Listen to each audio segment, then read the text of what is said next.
Todos los ferrocarrileros pusieron su aporte para servirle a la revolución, muy especialmente a los trenistas, que fueron quienes hicieron prácticamente la revolución, porque la revolución mexicana se hizo sobre los rieles.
En 1921 estalló una huelga de ferrocarrileros en la cual participé sin ser miembro de las organizaciones. Al triunfo de la huelga me eliminaron a mí, pero en un acto de solidaridad de los caldereros dijeron que no volvían al servicio hasta que regresara yo. Y regresé con ellos. Suena la hora, Joaquinita, de mi vida, en que me vaya a los campos a pelear. Ya después, si tú me quieres todavía, junto al cañón allá en campaña me hallarás. Eres más bella y más hermosa que las flores, yo te comparo con el más bello rubí. Te aseguro, mi querida Joaquinita, Cupido y Venus nada valen junto a ti. ¿Qué tantos ferrocarrileros participaron en la rebelión de la Huertista? Creo que la totalidad de los ferrocarrileros fue de la Huertista. Creo que todo el gremio ferrocarrilero simpatizó con esa revolución, porque en realidad el pueblo ya estaba cansada de los dictadores Calles y Obregón y buscaba un desahogo, buscaba otra salida para mejorar su situación en el país. Resulta que en el interinato de Adolfo de la Huerta, en la presidencia de la República, les hizo muchas concesiones a los ferrocarrileros y atrajo su simpatía. Yo todavía entonces no intervenía en estos procesos. Era desconocedor y pasivo. Pero me di cuenta de que los dirigentes de los gremios ferrocarrileros simpatizaron mucho con De la Huerta, porque De la Huerta les dio concesiones y los apoyaba ante las agresiones de la CROM, que era el enemigo principal en el movimiento sindical. Y esto explica que cuando Adolfo de la Huerta se levantó en armas, muchos ferrocarrileros se fueron a las armas con él.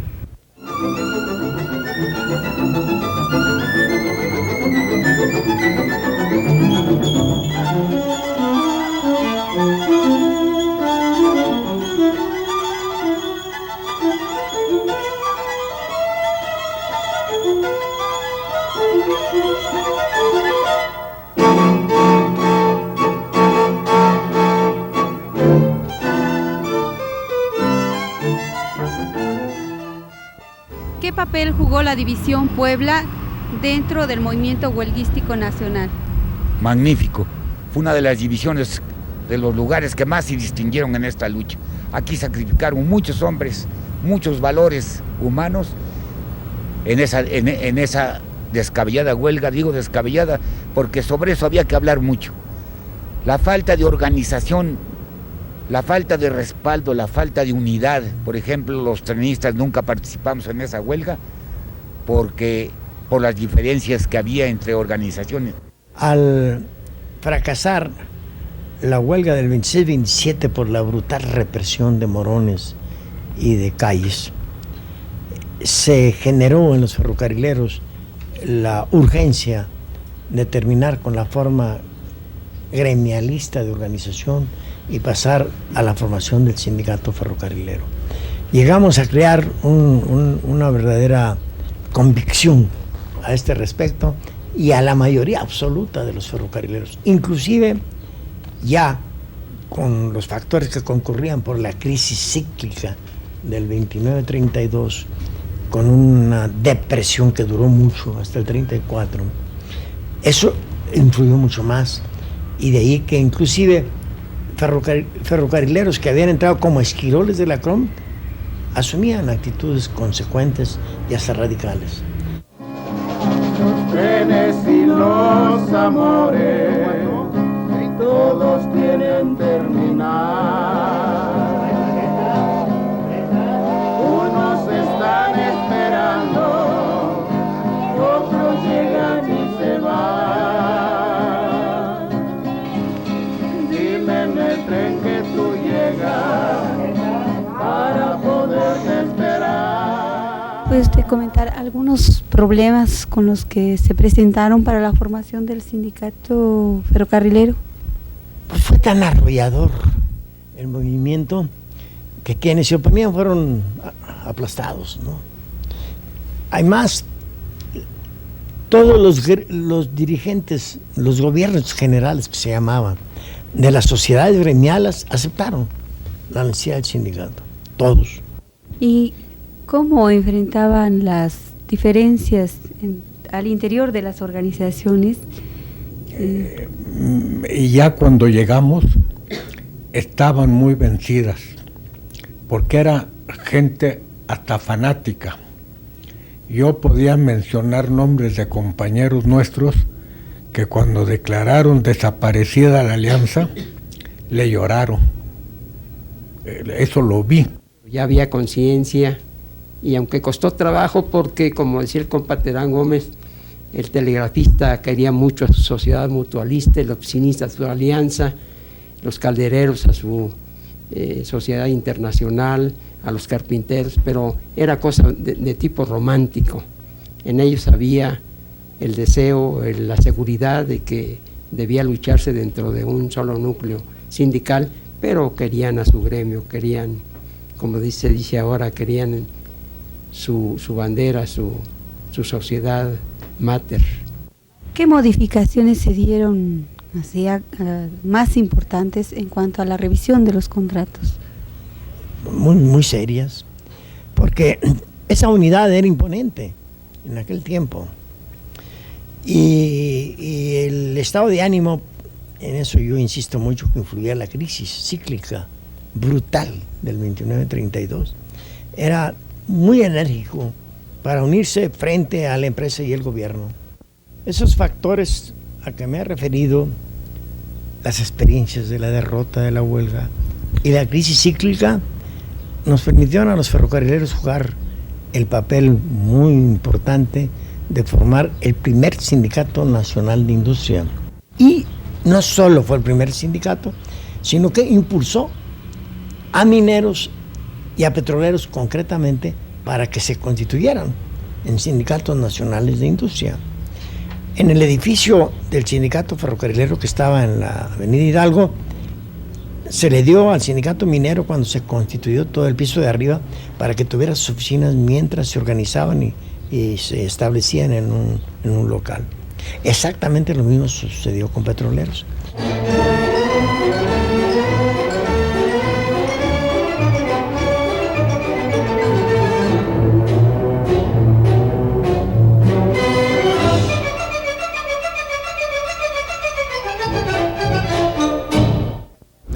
La huelga de 1936 ya fue planeada y organizada por el actual Sindicato de Trabajadores Ferrocarrileros de la República Mexicana.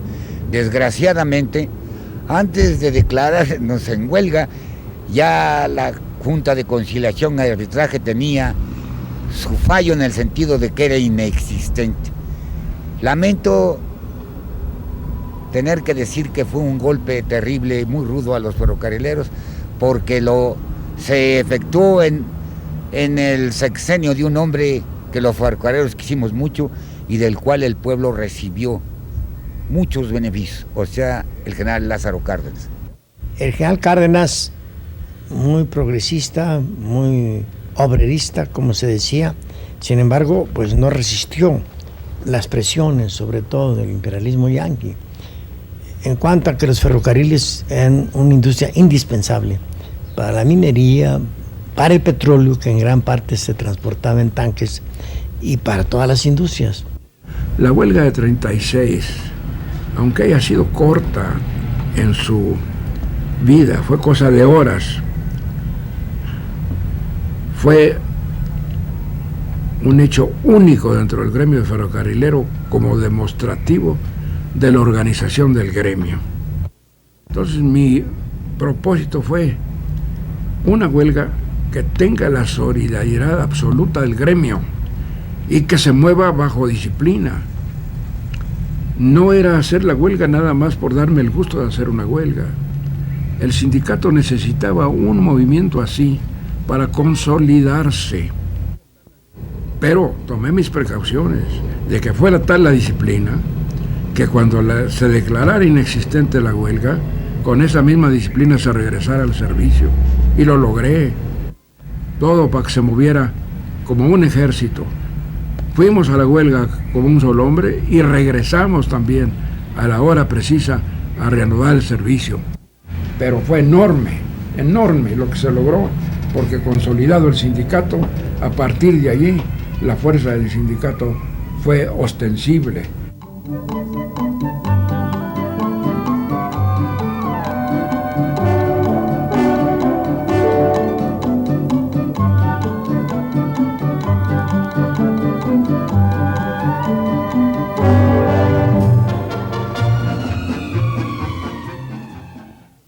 Ya sabíamos algunos del propósito de Cárdenas de nacionalizar los ferrocarriles que se decían nacionales de México y que estaban supeditados a una economía que en esencia eran la deuda externa de los ferrocarriles, que era un nudo que no se podía romper, y él estaba decidido a romperlo nacionalizando los ferrocarriles para acabar con las cadenas de la deuda.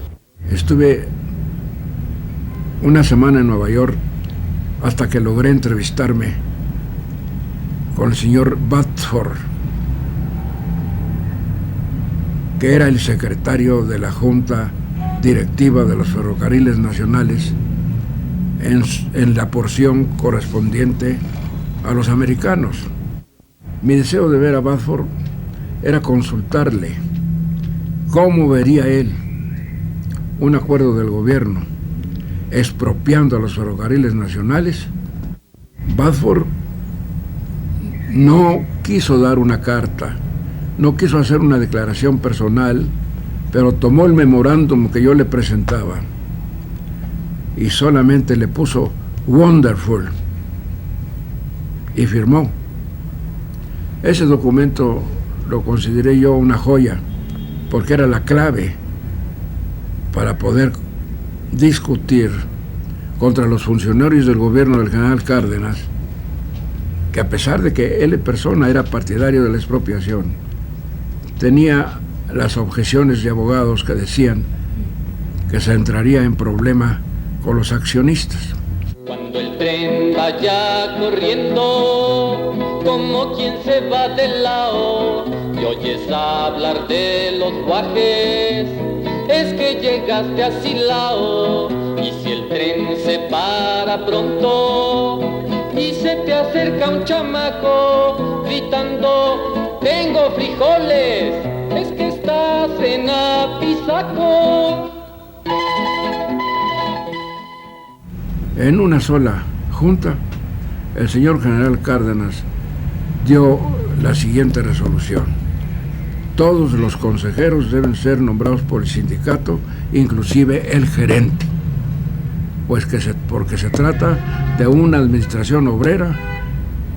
El presidente quiere hacer responsable a los obreros del manejo de los ferrocarriles nacionales y les deposita su confianza. Señor Elías, recibió usted en sus manos la administración obrera. ¿Qué nos podría platicar al respecto? Mire usted, recibimos con mucho entusiasmo la administración obrera, particularmente de los militantes progresistas y radicales. A medida que fue avanzando la administración obrera, los elementos radicales comprendieron que, pues si no era un error, ya no la aprobaron mucho, porque patrón el sindicato era una situación muy dura.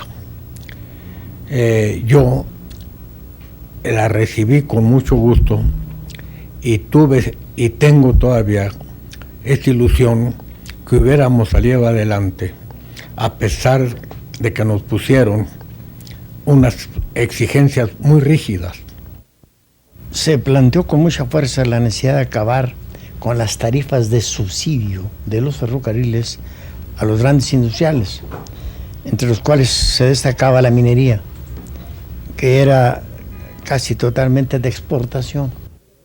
Pero inmediatamente planteamos que la administración obrera no podía funcionar si no se corregían las tarifas de subsidio, porque la ley le obligaba a la administración obrera a operar con determinados porcentajes, con un porcentaje de números rojos para la mejoría de su equipo, de las vías, etcétera, y eso no se podía lograr si no se modificaban las tarifas. Estábamos en un círculo vicioso. Yo, dentro de mis casos conocimientos, tengo historia de que no fracasó la administración obrera. Sí fracasó porque, le digo, tuvimos unos choques que los consideraron de indisciplina, y toda la opinión conservadora, iniciativa privada, todos contra nosotros, no por cuestión ferrocarrilera. De haber salido adelante los ferrocarrileros con su administración obrera, estaban temblando todas las demás industrias, porque podía ser un ejemplo. Entra Ávila Camacho y el primer acto cancelar la administración obrera. ¿Qué lo originó? Para mí, repito, la cuestión de que agarró fuerza la iniciativa privada y era un peligro que salieran adelante una administración obrera. Pero debo hacer un comentario sobre la administración obrera. Fue la única ocasión, ha sido la única ocasión en que los ferrocarriles nacionales de México trabajaron sin subsidio. La previsión, la inteligencia del señor general Cárdenas, que administraba el país con todas las carencias que puede tener un gobierno a quien los poderosos le tenían desconfianza y no le daban ayudas económicas, con el criterio del señor general Cárdenas de no recurrir a los empréstitos extranjeros. Había que bastarse con lo propio. En ese particular, el gremio respondió con un gran patriotismo. Se les habló de la mística ferrocarrilera nacional. Los ferrocarrileros tienen a su cargo el transporte de México. Bajo su total responsabilidad debemos responder con patriotismo. Y se reparaban las máquinas de vapor, y se reparaban las vías, y todo se hacía con entusiasmo. Lo que el señor Cárdenas hizo, sí, muy bueno, ¿verdad? Porque para nosotros, los trabajadores, nos llenó de orgullo que un personaje elevado como fue el señor general don Lázaro Cárdenas nos hubiera confiado, digo así, ¿verdad?, a los trabajadores la administración de los ferrocarriles.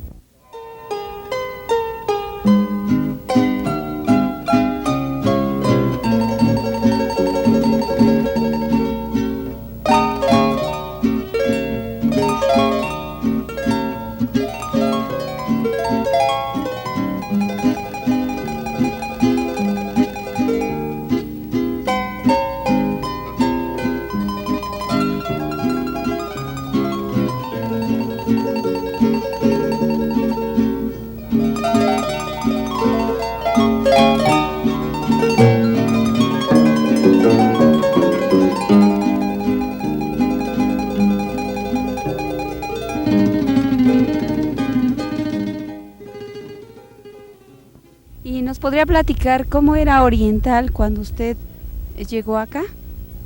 Sí, mire usted, era completamente un rancho. No teníamos luz eléctrica, con excepción del telégrafo y la casa de máquinas. El pueblo pues no tenía ni comunicaciones, más que lo que es por la vía de ferrocarriles. ¿Usted sabe cómo lo fundaron y en qué año se fundó? Sí, lo fundaron el 29 de octubre de 1917. Lo fundaron ferrocarrileros en su mayoría y algunos campesinos. ¿Y cuál fue la razón por la cual fundaron este pueblo? La razón por que hayan fundado este pueblo fue que la industria de aquí era el ferrocarril únicamente. ¿Hace cuántos años viven aquí en Oriental? Bueno, yo nací aquí, tengo 49 años de edad y aquí trabajo. ¿Y proviene de familia ferrocarrilera? Sí, desde el bisabuelo hasta el abuelo, hasta el papá, ferrocarrileros todos, y mis hermanos también. ¿Cuántos hermanos trabajan actualmente en ferrocarriles? Es cinco hermanos los que trabajamos ahí, aparte uno que ya está jubilado. ¿Todos radican aquí en Oriental? Todos radicamos aquí, los ferrocarrileros aquí radicamos. O trabaja uno en el ferrocarril o se va, porque no hay otra fuente de trabajo. Sí, mi padre era calderero también, pues mis hijos están chicos todavía, no tengo todavía trabajando, pero yo sí, mi abuelo, mis tíos, todos han sido ferrocarrileros. ¿Y a qué hora se inicia la vida ya de trabajo social aquí en Oriental y a qué hora se termina? Bueno, aquí yo creo que las 24 horas del día se trabaja, el ferrocarrilero, las 24 horas del día están las instalaciones y todo trabajando las 24 horas del día. Aquí no. Pero en el pueblo, o sea, la gente a las 6, a las 7 de la noche ya está. Pues la gente que yo creo que hasta más temprano, pues aquí no hay cine, no hay nada donde irse a divertir. La gente se recoge sus habitaciones pues más temprano y más en esta época de frío que pues no se soporta andar en la calle. Y bueno, ¿y qué hacen los ferrocarrileros después de trabajar? Bueno, pues algunos tienen sus trabajos, siembran, son ejidatarios, como pues la mayoría de ferrocarrileros fueron los que fundaron el pueblo, pues tienen sus tierras, entonces se dedican a ver sus campos, a otras cosas y otros pues al chupe, ¿no? Como se dice, a la cantina, y así es. ¿Es necesario el actual sindicato ferrocarrilero? Sí, sí es necesario, porque pues hay mucha gente agrupada a él y pues se consiguen muchas cosas y otras cosas pues ahí se van. ¿Y conocen a la dirección nacional del sindicato? Pues algunos conocen, yo creo que sí, pero otros no. Nunca se para uno por allá. ¿Ellos vienen acá? Por acá nunca, nomás pasan cuando andan haciendo su campaña política, pero después ya no se los vuelve a ver. Años del 1900, cerca del 54, donde murió tanta gente entre Tula y Guanajuato. Y todo esto sucedía sin saber cómo ni cuándo, y la máquina seguía pica, pica y caminando. Bueno, el movimiento de 1948, su origen, o bien su fuerza la tuvo en el Distrito Federal. Como ustedes saben, el licenciado Alemán, siendo presidente, buscó la forma de dominar a los principales sindicatos de industria y muy especialmente al gremio ferrocarrilero, y se valió el 14 de octubre de 1948 que dieron un golpe, que se formara lo que hoy le llamamos charrismo, desgraciadamente en mi gremio, por Jesús Díaz de León, el Charro. Y le decíamos el Charro porque era un individuo que gustaba de la charrería, montaba a caballo, usaba el traje charro, y con ese motivo, cuando él traicionó al gremio siendo secretario general, le pusimos ese mote a todos los traidores del movimiento obrero, o sea, los charros. Porque yo estuve en la prisión cuando el charrazo, que fue en la lucha contra la devaluación del peso de junio del 48, ese fue el motivo principal que se escondió, era nuestra lucha contra la devaluación que colocamos al gobierno de Alemán entre la espada y la pared. Y en cambio dio el charrazo.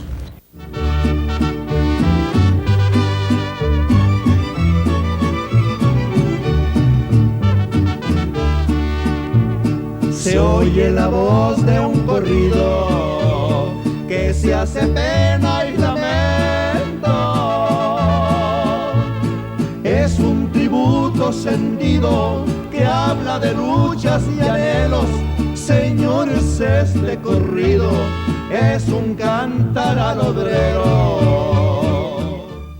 Miren ustedes, la huelga de 1958-59 fue una de las huelgas más grandiosas que ha tenido el movimiento obrero, quizás pues la podemos hasta contar entre las huelgas mundiales. Como un solo hombre respondimos los 110,000 trabajadores de todo el país.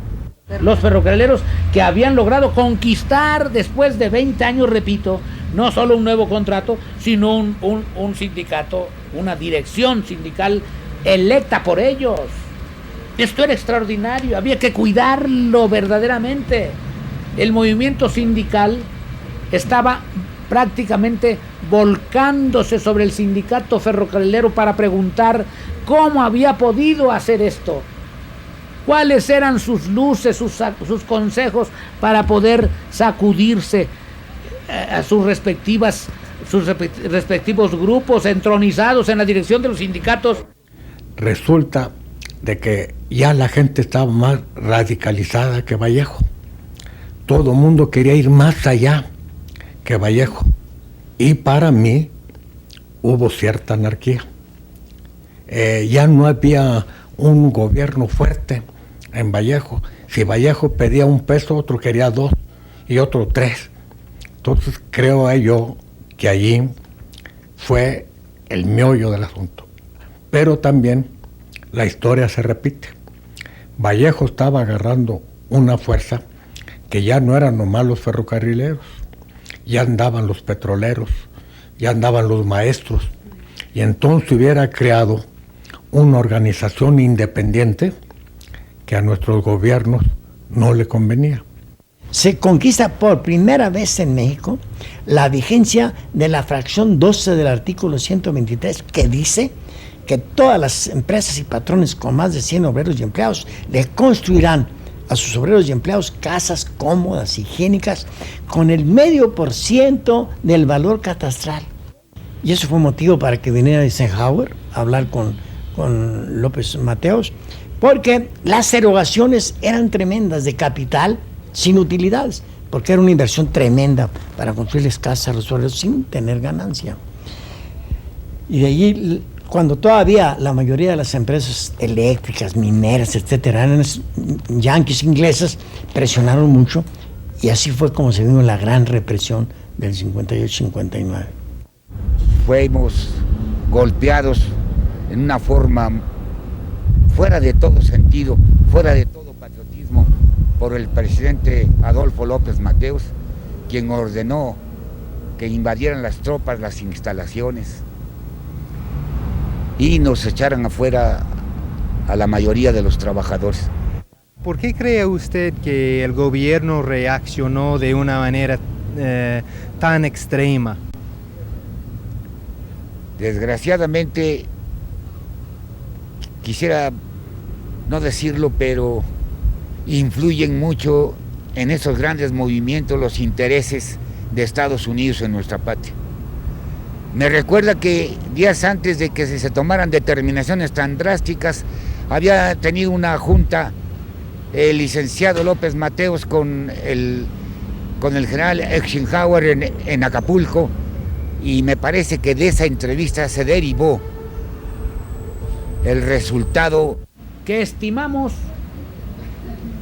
no suficientemente reaccionario a López Mateos, que resultó ser más reaccionario de lo que creíamos nosotros, que en consecuencia resultó ser más dúctil más obediente a las órdenes de Eisenhower. Eisenhower le ordenó en Acapulco que golpeara al movimiento obrero. En su opinión, ¿cree que hubo alguna relación entre Estados Unidos y el gobierno de México para la intervención en la huelga de 59? Bueno, la opinión que yo le dé puede ser partidaria. Puedo decir que sí, puedo decir que no, no tengo base. Pero nuestros gobiernos, desgraciadamente, siempre están en una cuerda floja, cualquiera que sea, hasta los más conservadores, con la política americana.